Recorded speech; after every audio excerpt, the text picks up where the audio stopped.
जी के गांजा भांग गछ देबो तो रह जइही बिना दूल्हा के।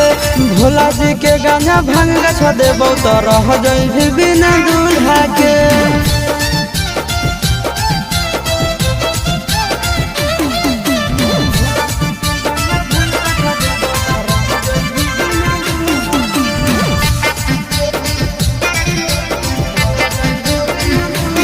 भोला जी के चेला के केला छोड़ के जइबीगे।